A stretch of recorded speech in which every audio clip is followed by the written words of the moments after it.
Well, thank you, Jim, for the introduction, and thank you all for showing up to the presentation of my master's project, 12 million years of bird history, a specimen-based approach to reconstructing the late Neogene bird communities of California.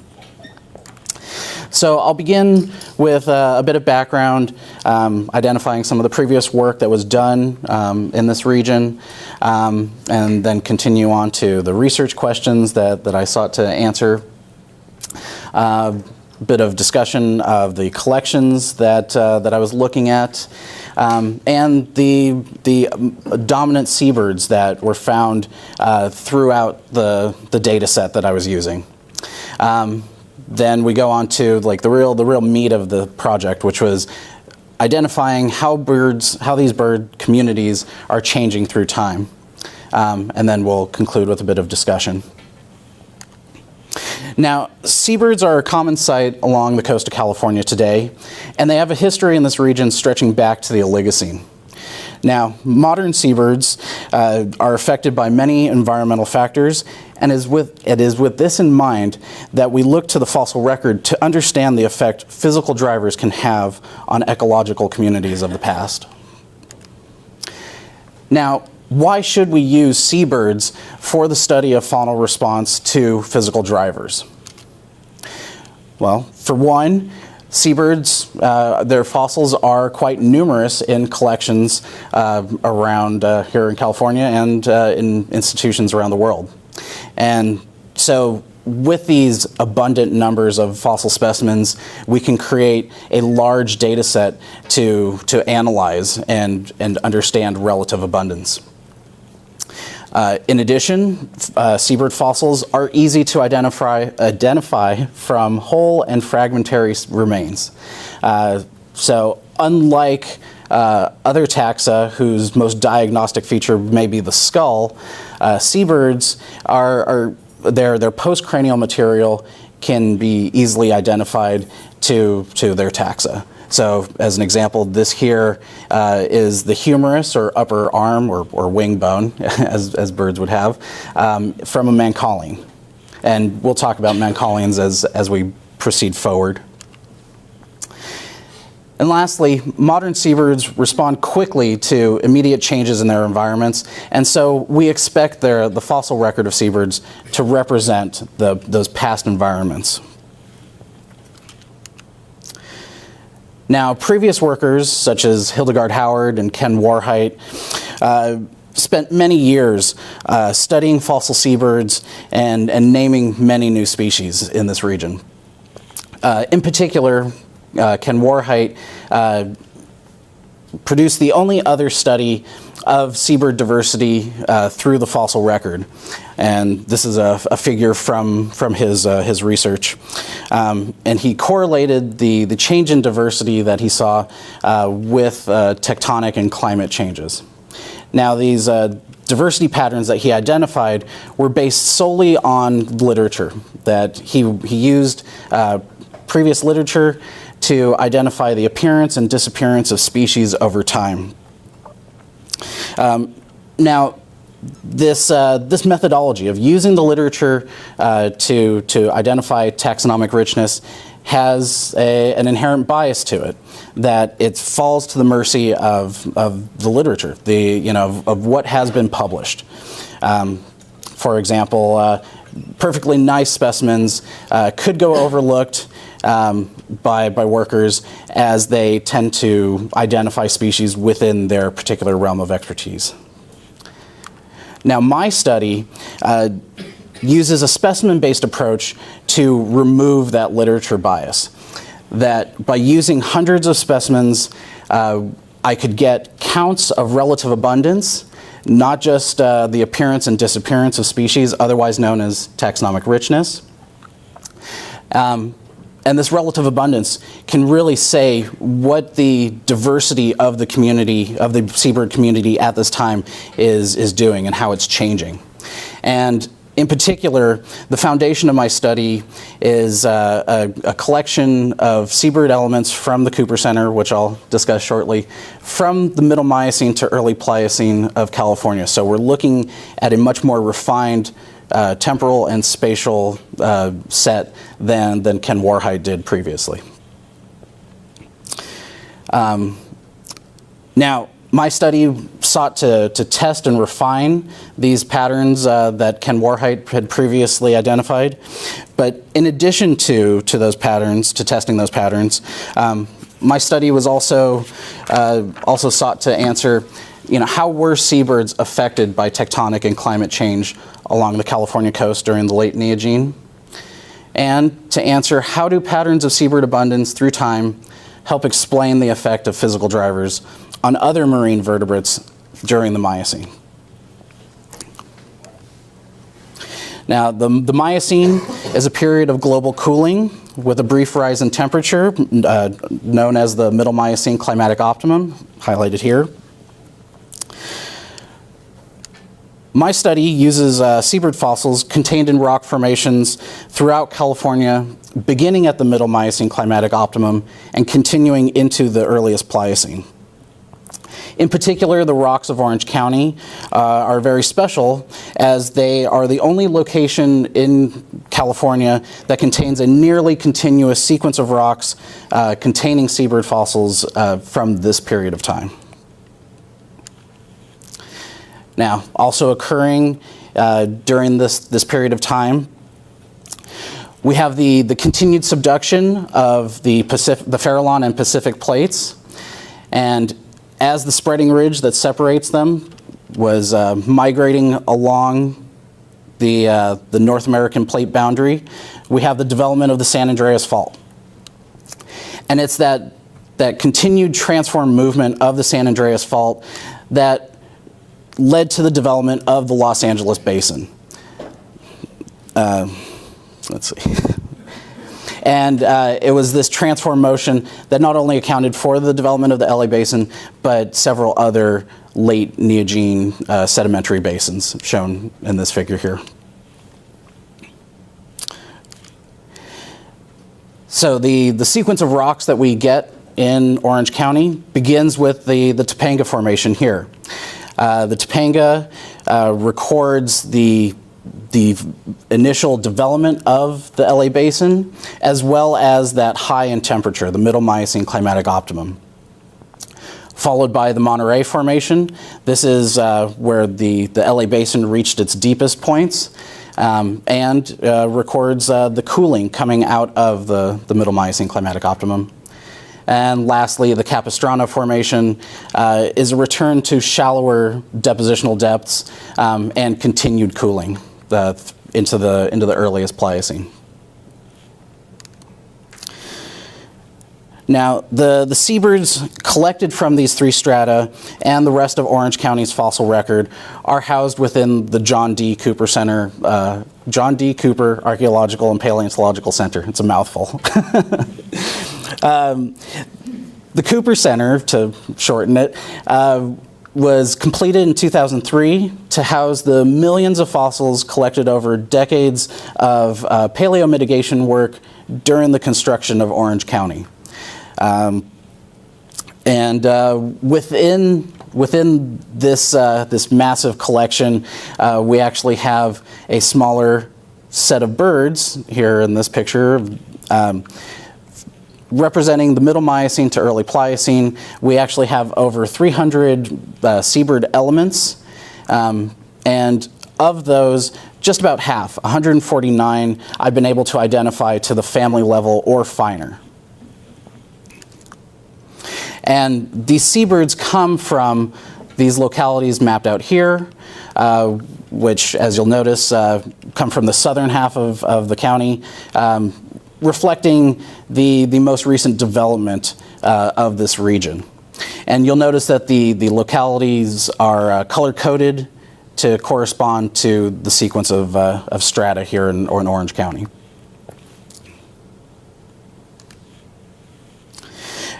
Now, the sequence of rocks reflects the LA Basin, but we also have other basins that were collecting sediments and seabird fossils at the same period of time that I was able to incorporate into my study. And so I've highlighted those basins here. Now, to observe these fossils outside of Orange County, I had to make visits to these institutions. So the University of California Museum of Paleontology, where I guess I'll be in a week, continuing my education. Yeah, maybe. Oof. All right, we'll see. We'll see. Okay. Maybe I'll be there in a week. Maybe I won't. Also, the natural history museums of San Diego, Santa Barbara, and Los Angeles County provided specimens that I could use to help identify my Orange County collection, as well as add to the data set. So by using the collections from all of these museums, my data set went from 149 specimens to a total of 527. That these seabird elements that I was able to confirm their identification or identify in the case of Orange County, increased the size of the data set as well as the spatial range to not just Orange County, but up and down the coast of California. And I maintained the same color coding sequence with these localities to correspond to the times designated from the Orange County strata. So to analyze this data set, I broke down that 527 specimens into chronostratigraphic bins using the ages of the Orange County rocks. So as an example, here with the Topanga Formation, it's been dated using forams to 14.9 to 17.1 million years of age. So I use that to designate my time bin 1. If we fast forward to the Capistrano, this one has been dated using diatoms to 4.9 to 6.4 million years, and that designates time bin 3. And time bin 2 really is everything that falls in between those two other time bins. So having those chronostratigraphic bins delineated, I used the literature to identify the ages of the other 13 stratigraphic formations from up and down California to classify them within these bins. So as an example, the Rosarita Beach Formation from the northwest corner of Baja was dated using volcanics to 15.5, between 15.5 and 16.2 million years. So it clearly falls within time bin 1. Now, once we have those bins identified, we could actually start to look at what seabirds I found within the study, within the study set. So these seabirds that I'll show you shortly are the most abundant taxa that came up here in the data set. This first group, the Procelaridae, these are, you would commonly know them as shearwaters or petrels. They forage further away from shore. They tend to fly long distances, and they feed at the water surface with certain species diving below the surface of the water. Now, I have a couple of fossil specimens here shown on the right. I just want to reiterate that this is a very, very small set. This is just two fossils of that total 527. So I have a couple that you'll see in the next few slides, and just know that they are representative of a much larger data set. Okay. Now the next group of birds that we find most abundant in the data set are the Sulidae. These are, you might know them as gannets or boobies,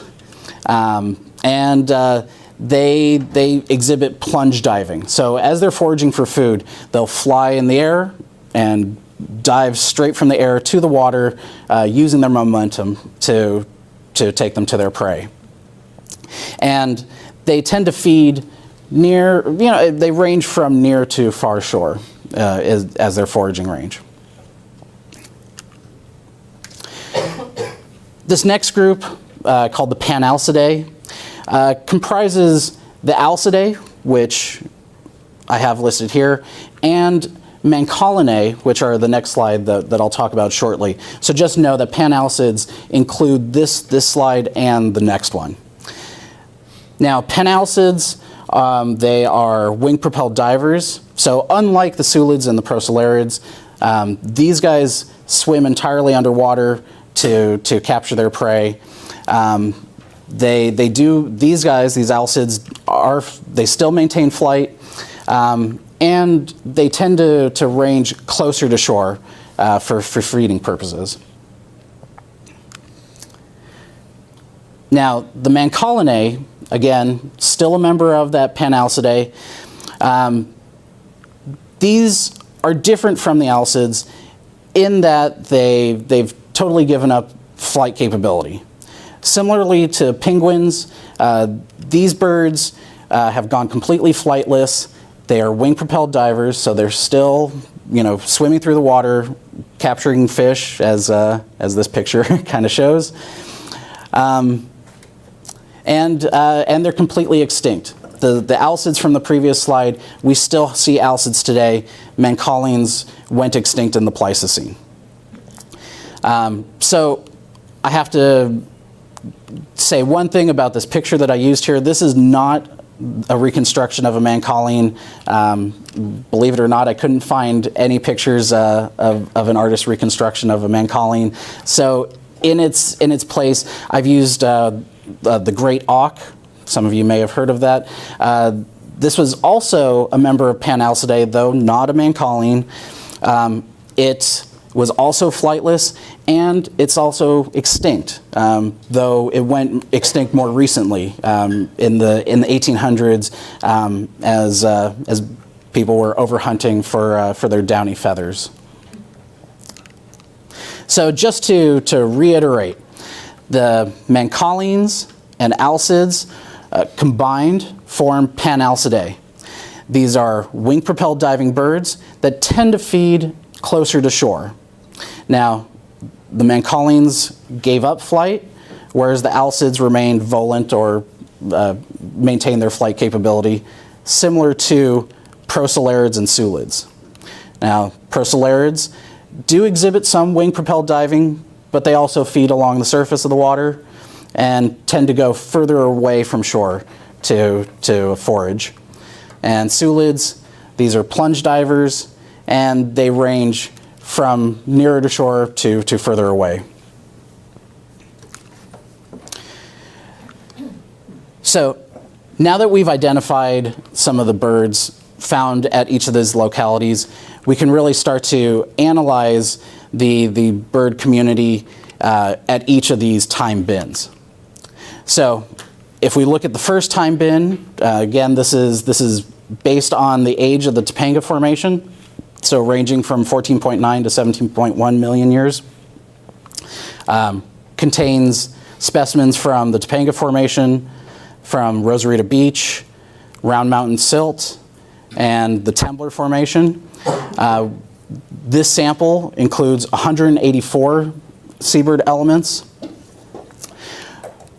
We can do a simple pie chart here to just look at the relative abundance here. You can see that almost half of the seabird community at this period of time was comprised of sulids, those plunge diving birds. Almost a third, 30%, were procelariids, those shearwaters that feed along the surface or dive underwater. And a scant 2% are those panalcids, those wing-propelled diving birds.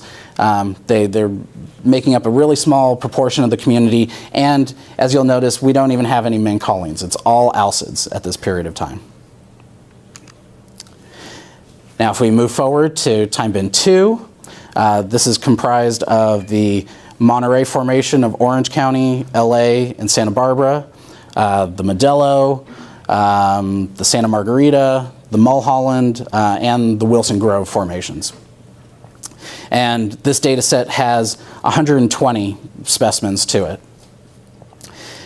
Now, if we look at the pie chart here, we see that sulids, those plunge divers, are now at about a third of the overall community. Procelariids make up just over a quarter, 27%, and we start to see panalcids, this orange piece of the pie right here, forming 26% of the community, and Mancallines are now making their appearance in the fossil record, so they're starting to become present here. If we fast forward to time bin 3, again, this was delineated by the age of the Capistrano Formation at 4.9 to 6.4 million years. So we have Capistrano specimens, the San Mateo Formation, Sisquoc, Echegoan, and Parissima formations. The sample size on this time bin is the largest of the data set at 223 seabird elements. And what you'll notice is that sulids and procelariids are now down to 9% of the community each, with panalcids making up almost 3/4 of the community, 73%. And of that, over half are these Mancallines, those extinct, flightless, wing-propelled diving birds. So we can take those samples from each of those time bins and run them through a few statistical measures to identify the diversity and really get to what change is happening to this community through time. So I used the Shannon Index and Simpson's Diversity Index. These are two statistical tests to measure diversity. And I use two different tests because one emphasizes taxonomic richness, the number of taxa you have present, while another one favors evenness, or how well distributed the individual taxa are within your sample. So both tests, both metrics, find that diversity increases into time bin 2 and decreases into time bin 3. So this change in diversity that we're seeing, as diversity is calculated with taxonomic richness and relative abundance, we can look at those two components to identify what's causing this change. So we move on to taxonomic richness. Now, just focusing on the green bar here, this is the raw richness of the entire data set. So what you're seeing is the number of taxa for each time bin taken as is, and we can see this gradual increase in taxa present over time. Now the sharp increase from time bin 1 to time bin 3, that's actually to be expected because time bin 3, if you remember, was the largest data set of the 3 time bins. So because it has the largest sample size, we actually expect to recover more of the rarer taxa, thus inflating the taxonomic richness for that period.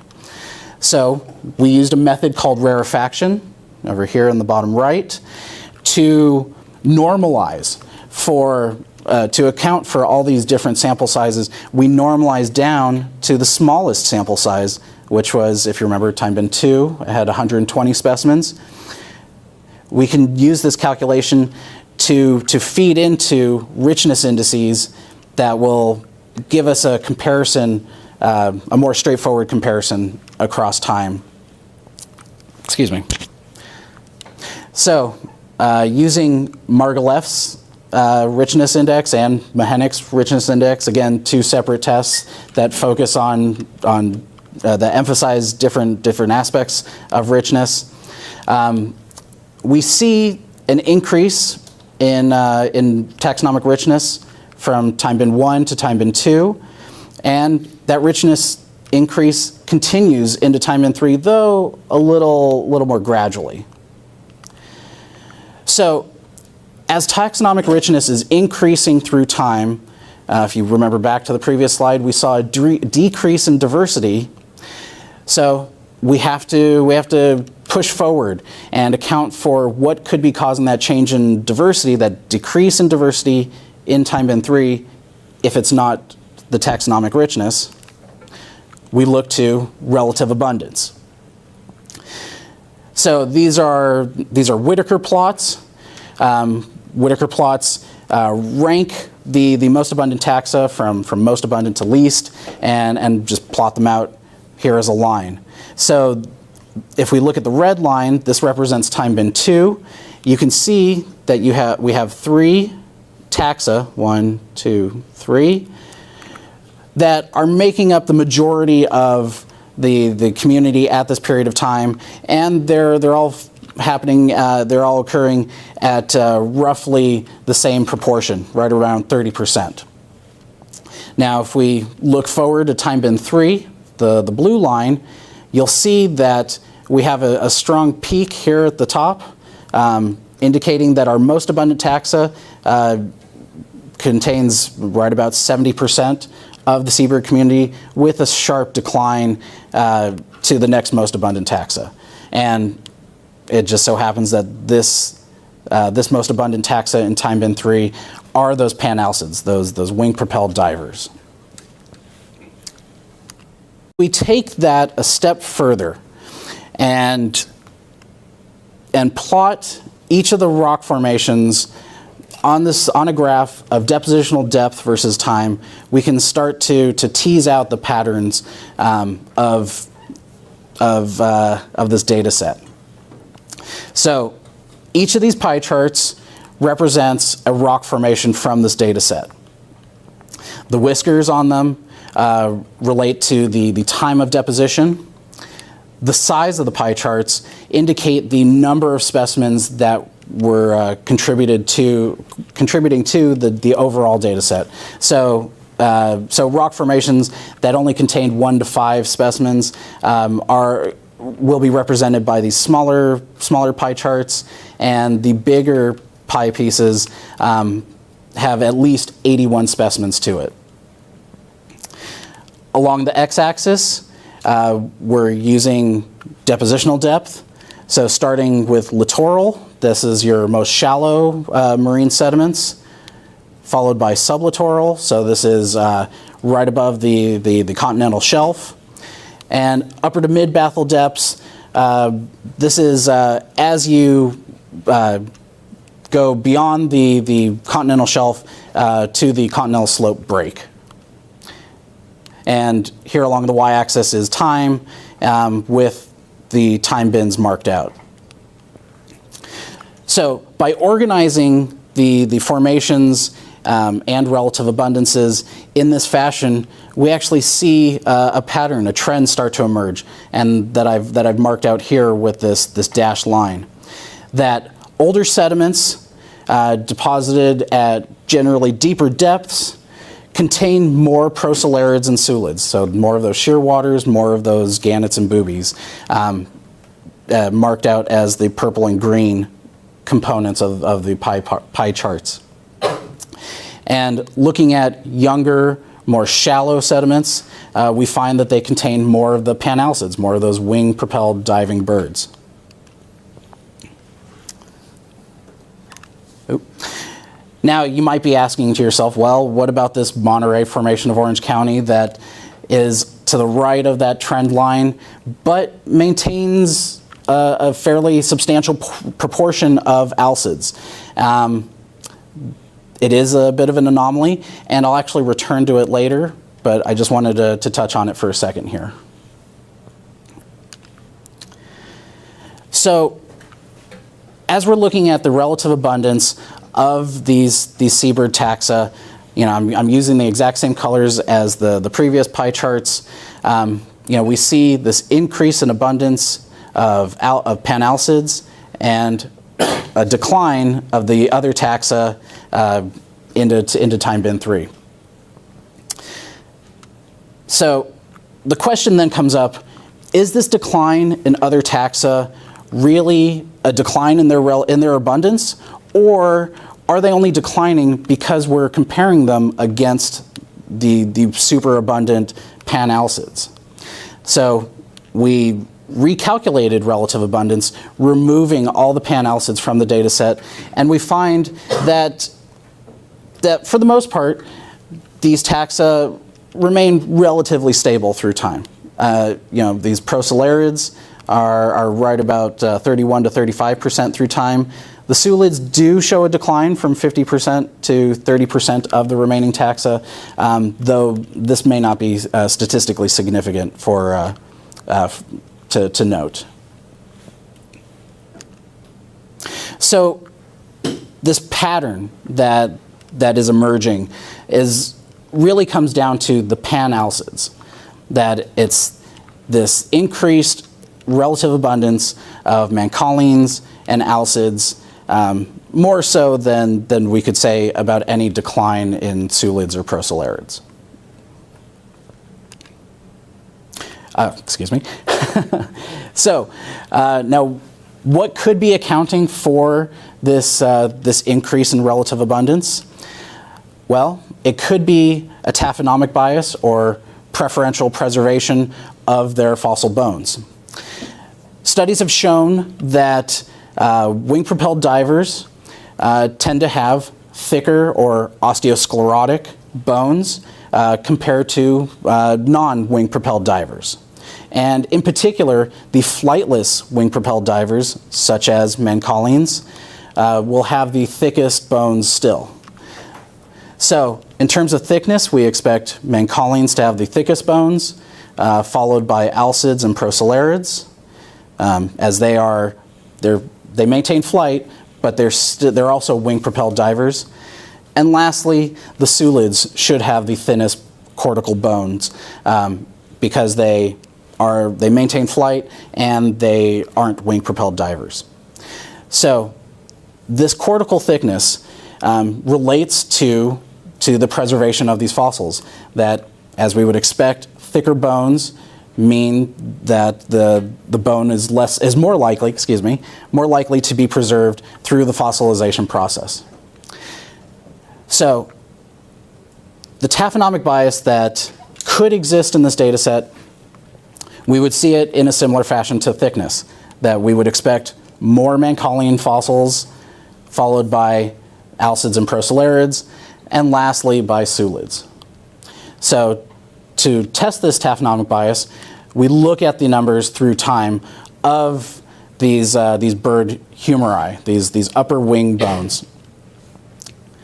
So within time bin 1, we find that alcid numbers are actually too low, that they indicate alcids were present at this time, but in relatively low abundance. So it's not likely that there is a taphonomic bias affecting the numbers here. Moving forward to time bin 2, we see the pattern starting to, this pattern of taphonomic bias could potentially be in effect within the alcids, procelarids, and sulids. Though mancholine are now present at this period of time, their numbers are too few. They're not abundant enough to really say whether a taphonomic bias is in effect here. And lastly, in time bin 3, we do see that pattern emerging, that mancholine bones are the most abundant, followed by alcids, then procelarids, and lastly by sulids. So it is possible that there is a taphonomic bias at play here in time bin 3, but not so much in the other two time bins. Now, assuming that it's not a taphonomic bias that's accounting for this increased abundance in pan-alcids, we then look to some of the other physical drivers that could be effect at this period of time.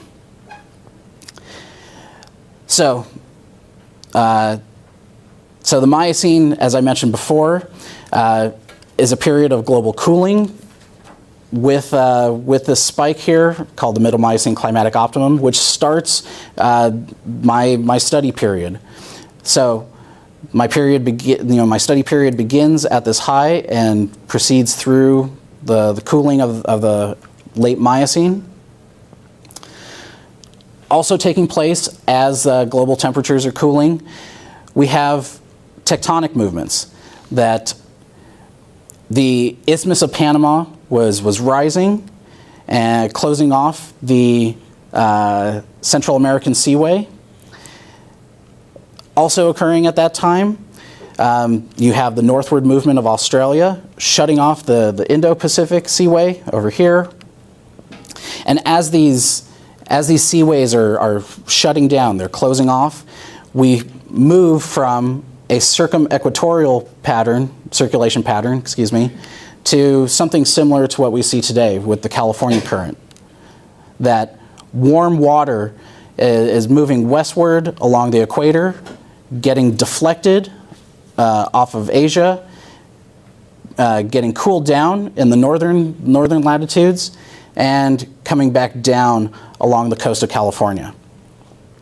And so this cooled water coming down the coast of California, in conjunction with the prevailing wind patterns, can cause nutrient upwelling.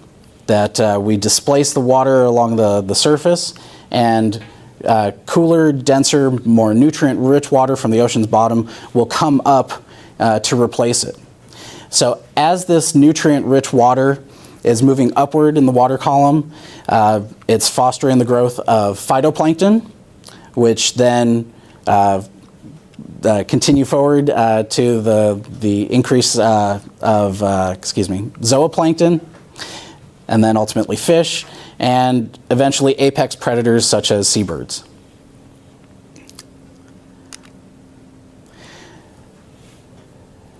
So if we plot the relative abundance of alcids and macaulians through time, paired with global temperature, we see an inverse relationship. That as temperatures are decreasing, alcid and macaulian abundances are increasing, and that correlates with an increase in nutrient upwelling.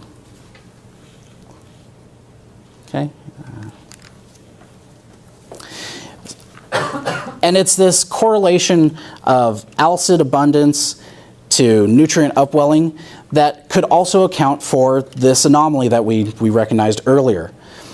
That the Monterey Formation of Orange County, as it's diatomaceous in nature, previous workers have determined that abundance of diatoms is related to an increased or intensified upwelling during that deposition. So although the Monterey Formation has a high percentage of alcids and was deposited in deeper depths, the fact that it records intensified upwelling, that can account for this higher proportion of panalcids.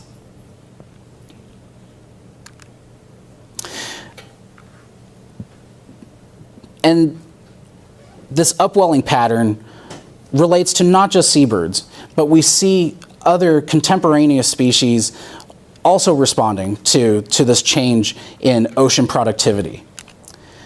For example, salmon.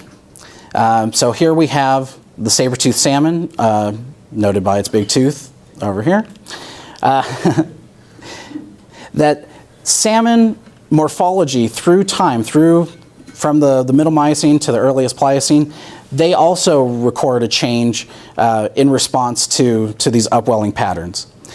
That as they progress into the late Miocene, the number of gill rakers increase. Now, gill rakers are a means for filtering out food. So although these salmon have these nice big teeth on them, they actually weren't feeding on other fish.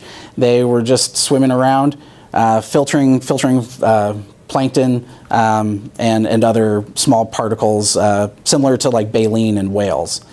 And so we find that through time, as nutrient upwelling is increasing, as productivity is increasing in these oceans, the number of gill rakers in these salmon are increasing, indicating that they are shifting to a more specialized planktivorous feeding form. Now, if we go past the salmon and look at marine mammals such as walruses, for those of you that know Isaac from Jim's lab, They are working on walruses, and they found that in the same period of time, from the late Miocene into the Pliocene, that walrus richness is increasing, upwards of 9 separate species. That, sorry. So the speciation of walruses is increasing through time, and these large-bodied pinnipeds, to have such a diverse range of walruses, must be related to the increased productivity of the oceans. And we see a range of morphologies in these walruses. So here on the left, we have Valanictus, looking very similar to the only walrus species we have today, so with 2 tusks. Another form from this time period, Gomphotharia, had 4 tusks. And our favorite Orange County fossil here, Waldo, showed that it had no tusks. So at this period of time, similar to the changes in morphology of salmon, to the increased abundance of panalcids, we're seeing this radiation of large-bodied pinnipeds that are exhibiting very different morphologies amongst them, and they're all coexisting at the same time in the same region. And so just to bring it back to panalcids, that in this period of time, both mancallines and alcids are becoming more abundant within the data set. So if you were to walk along the coast of California today, or 5 million years ago, excuse me, you would see a wide variety of large-bodied walruses existing in this area. And similarly, you might see schools of these filter-feeding salmon and large flocks of these penguin-like mancallines, all cohabitating along the coast of California during this time. But we don't see them today. And it's found that the mancallines, they go extinct in the Pleistocene. Salmon, they go extinct in the Pleistocene. Saber-tooth salmon, excuse me. Yeah, not modern salmon. We still do have salmon. And the wide variation in walruses declines, as I mentioned, to just 1 species that we have today. And what could be accounting for this decline in all these various taxa was really outside the range of my own study, but it's something that that could be taken forward with the same methodology that I've used here. So some future directions to take the study that I've done and keep moving forward. Using the specimen-based approach, we could look at seabird studies, seabirds, in the Pliocene and Pleistocene and see how their communities are changing through time. We could also take this specimen-based approach and look at seabird communities in other upwelling regions, such as off the coast of South America or Africa. And then going beyond birds, if birds aren't your thing, you could take the specimen-based approach and look at other marine vertebrate taxa, such as the abundance of salmon, saber-tooth salmon, or the abundance of pinnipeds like walruses or seals.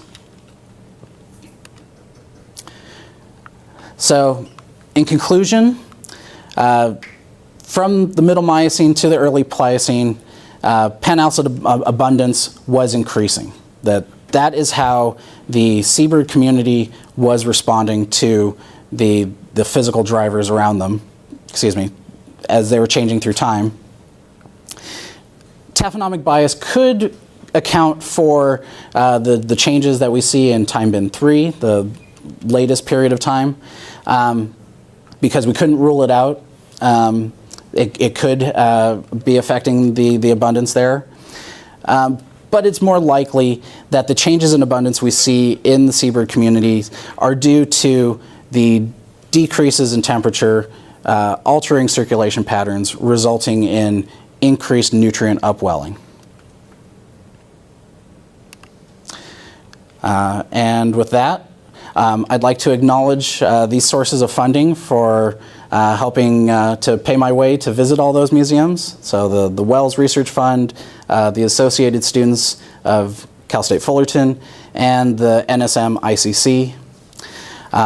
I'd also like to thank the museum curators from all the institutions that I visited for helping me to find fossils or extant species specimens that I was using to compare and identify our Orange County fossils.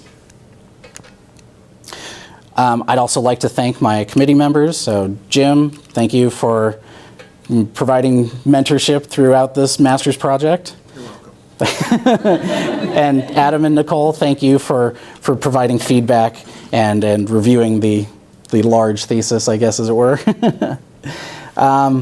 Lastly, I'd like to thank Tara Redinger and Gabe Santos and the rest of the Parham Lab for all the moral support as well as some technical support. Yep, they're right there. So, and with that, I'll take any questions.